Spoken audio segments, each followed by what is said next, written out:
بسم الله الرحمن الرحيم الحمد لله رب العالمين وصلى الله وسلم وبارك على عبدك ورسولك محمد وعلى آله وأصحابه وسلم تسليما مزيدا ثم أما بعد إخوة الكرام السلام عليكم ورحمة الله وبركاته.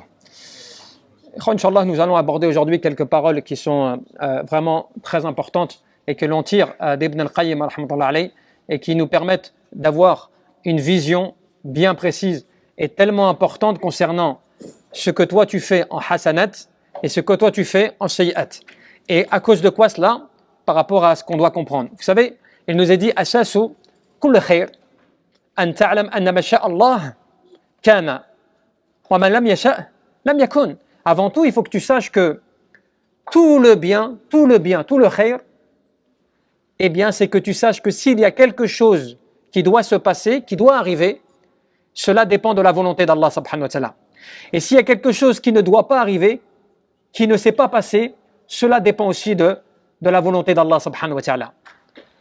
فَتَتَيَقَّنْ كَذَلِكَ حَيْنَئِذٍ أَنَّ الْحَسَنَاتِ مِنْ نِعَمِهِ.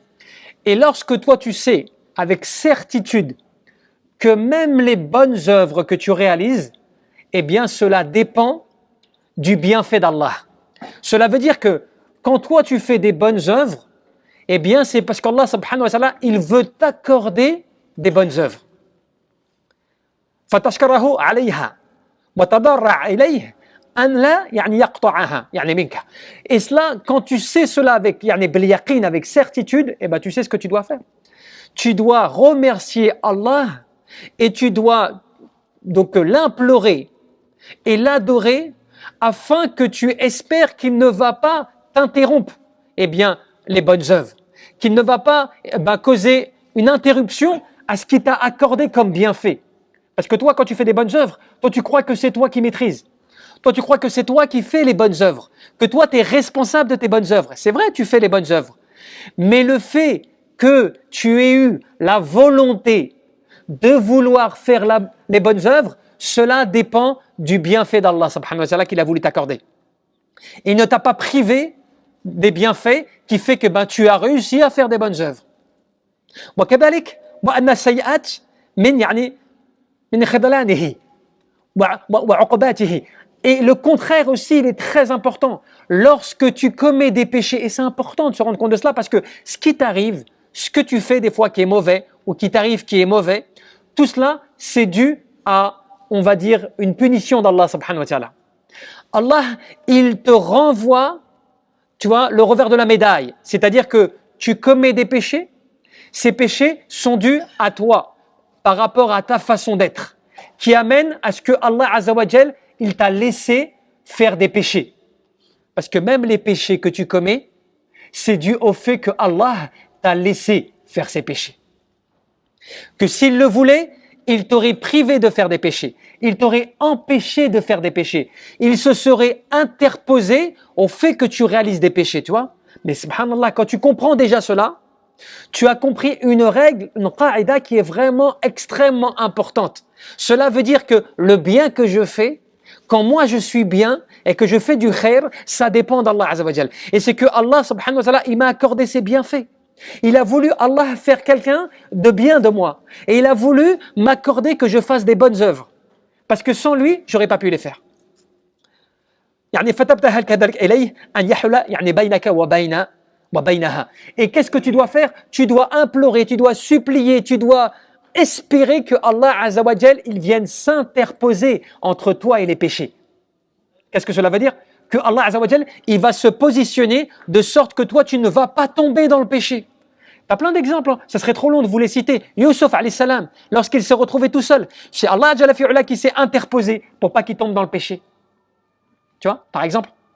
Plein de choses comme cela qui sont arrivées, dans lesquelles des fois même il se peut, imaginons, tu devais ce matin aller à un endroit et tu as été privé de te rendre à cet endroit. Mais si tu y avais été, tu aurais commis des péchés, sans le savoir déjà à la base. Allah Jalla fi'ula, il s'est interposé pour ne pas que tu y ailles. Et toi, tu pensais que tu as été simplement empêché. Tu as eu un obstacle. Mais non, c'est Allah Jalla fi'ula qui s'est interposé en te créant une cause qui a fait que tu n'es pas parti là-bas et que tu n'as pas commis ces péchés. Subhanallah. وكذلك ولا يكيل يعني في في فعل الحسنات وترك السيئات إلى نفسك. Et qu'est-ce qui se passe alors? Tu dois espérer que Allah subhanahu wa ta'ala, il ne t'abandonne pas à toi-même dans le fait de faire des bonnes œuvres et dans le fait de commettre des péchés. Parce que la réalité, elle est là. Si Allah jalla fi'ula, il t'abandonne à toi-même, tu es foutu. Si Allah subhanahu wa ta'ala, il te laisse à toi-même, tu vas commettre des choses irréversibles. Ce qui peut se passer dans ta journée peut changer ta vie. Tu peux commettre un acte dans la journée, il est irréversible. On a rappelé l'histoire du jeune qui est parti comme cela. C'est des actes irréversibles. Tu vois, sortir un matin d'une manière, faire un acte, faire une chose vis-à-vis d'une situation qui devient irréversible. Tu ne peux plus contrôler cela après. Tu vois. Donc cela pour dire quoi? Que tout dépend directement d'Allah subhanahu wa ta'ala. Et c'est comme ça qu'on te dit وَقَدْ أَجْمَعَ الْعَارِفُونَ عَلَىٰ أَنَّ كُلَّ خَيْرٍ فَأَصْلُهُ بِتَوْفِيقِ اللَّهِ سبحانه وتعالى للعبد وَكُلِّ شَرٍ فَأَصْلُهُ يعني خذلانه يعني لعبده. C'est-à-dire aussi que l'ensemble de ceux qui ont la connaissance et qui ont la science sont unanimes pour dire que tout le bien, le fondement même du bien, il dépend de la volonté d'Allah subhanahu wa ta'ala. C'est-à-dire que Allah azza wa jal, il veut cela pour son adorateur. Allah, il veut cela pour son adorateur et il lui accorde cela. Sinon, quand tu commets des péchés, c'est dû au fait que Allah subhanahu wa ta'ala, il t'a abandonné. Quand tu as fait du bien, Allah, il t'a accordé la réussite. Il t'a accordé la réussite. Mais lorsque tu as fait du mal, Allah, il t'a laissé à toi-même. Donc cela veut dire que quand tu sors de chez toi ou quand tu es dans ta situation personnelle, normalement tu dois implorer Allah et demander « Oh Allah, ne m'abandonne pas.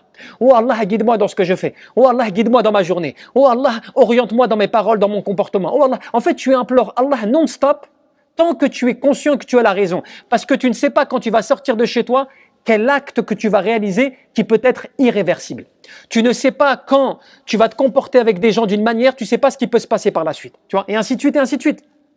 Même par exemple, par rapport à tes enfants, il se peut qu'il y ait des choses qui vont arriver que tu ne pourras pas maîtriser. Cela dû à un ensemble de choses que toi tu as laissées, des péchés qui se sont accumulés, des choses qui sont arrivées, tu n'as pas pu contrôler. Tu vois. Mais tout cela quand même dépend d'Allah. Tu ne pourras pas contrôler la situation d'une manière ou d'une autre, empêcher une chose d'une manière ou d'une autre, si cela à la base ne provient pas d'Allah subhanahu wa ta'ala. Et on te dit وَأَجْمَعُ كَذَلِكَ أَنَّ التَّوْفِيقَ أن لا يعني يكل الله سبحانه وتعالى إلى نفسك وأن خذلان كذلك هو أن يخلي بينك وبين نفسك. Tout ce qui va faire qu'à un moment, eh bien toi, tu vas obtenir la réussite dans ta vie, que tu vas réussir dans ce que tu fais, que tu vas réussir à faire des bonnes œuvres, à être bien et à être exemplaire. Allah Azza wa Jal t'a accordé ce bienfait et tu dois le remercier, l'invoquer, le supplier. Tu vois, être reconnaissant parce que tu te rends compte finalement que ce que tu es toi là, si tu es bien, eh bien cela, c'est grâce à Allah subhanahu wa ta'ala. C'est pas grâce à toi. Non, c'est Allah Azza wa Jal qui t'a accordé cela. Donc, même vis-à-vis de toi-même, tu dois être dans la retenue finalement. Te dire, mais qui je suis moi? Si Allah Jalla fi'ala ne l'avait pas voulu, je ne serais même pas comme je suis. Je ne serais peut-être même pas exemplaire comme je suis. Je ne serais même pas peut-être un modèle comme je suis. Et ainsi de suite, ainsi de suite. Tu vois, tu pourrais te poser 1000 questions pour te dire, tout ce que tu es ne dépend pas de toi, ça dépend d'Allah subhanahu wa ta'ala. Par contre, tout ce que tu fais en mal, en péché, tout cela et tout, dépend d'Allah. Mais pourquoi ça dépend d'Allah? Parce que Allah, il t'a laissé à toi-même. Il t'a abandonné à toi-même à un moment qui fait que tu as fait ce qui allait contre tes propres intérêts, contre ta propre personne. Regardez ce que Omar, Amir al-Mu'minin, Omar, l'exemple, tu vois, le modèle parmi les khulafa ar-rashidin, qu'est-ce qu'il disait? Il disait, Inni la ahmelu hamma al-ijabah.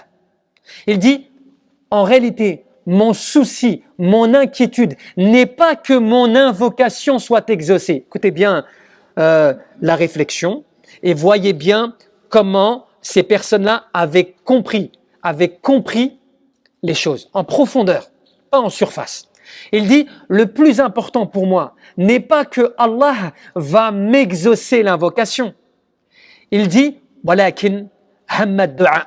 Mais le plus important est le fait que Allah m'ait donné l'inspiration de vouloir l'invoquer. Tu vois? C'est pas que l'invocation soit exaucée. Pourquoi il te dit ça? Il te dit, fa'ida alhimtu ad-du'a fa innal ijabata ma'ahu. Parce que si Allah me donne la volonté de l'invoquer, automatiquement l'invocation sera exaucée.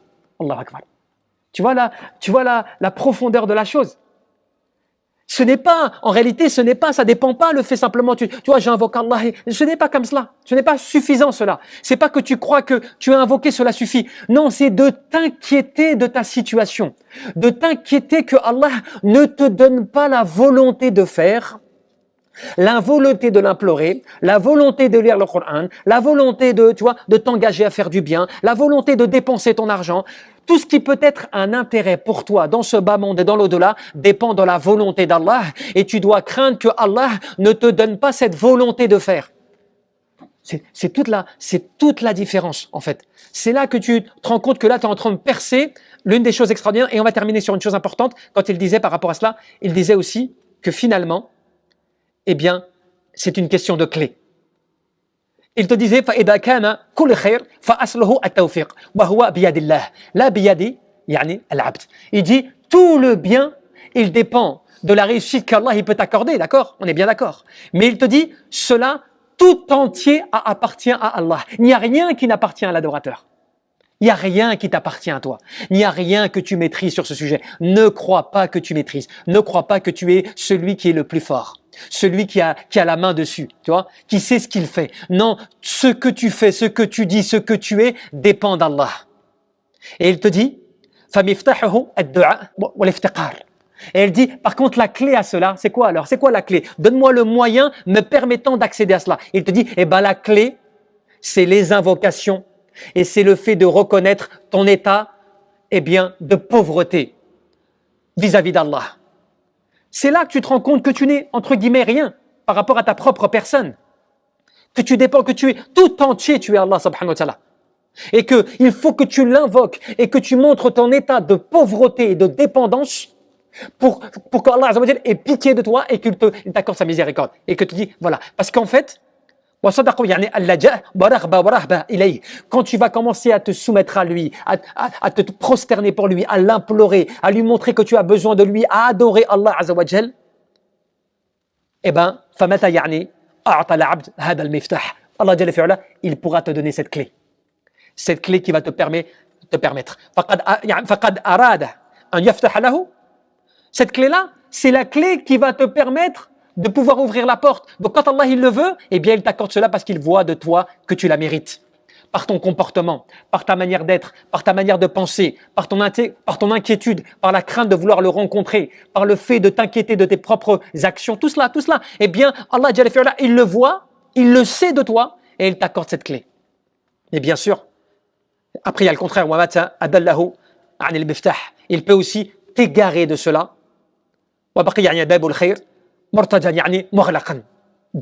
Et quand Allah te prive de cela, tu n'as pas de clé. Quand tu n'as pas de clé, tu ne sais pas. Et c'est pour ça qu'il y a des gens, ils ne se rendent pas compte. La journée, ils n'ont même pas invoqué Allah.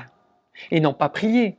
Ils n'ont pas imploré. Voire même certains, ils ne s'inquiètent même pas de leur sort. Ils commettent des choses graves et puis ils ne se remettent pas en cause. Eh bien, ça ne dépend pas que d'eux.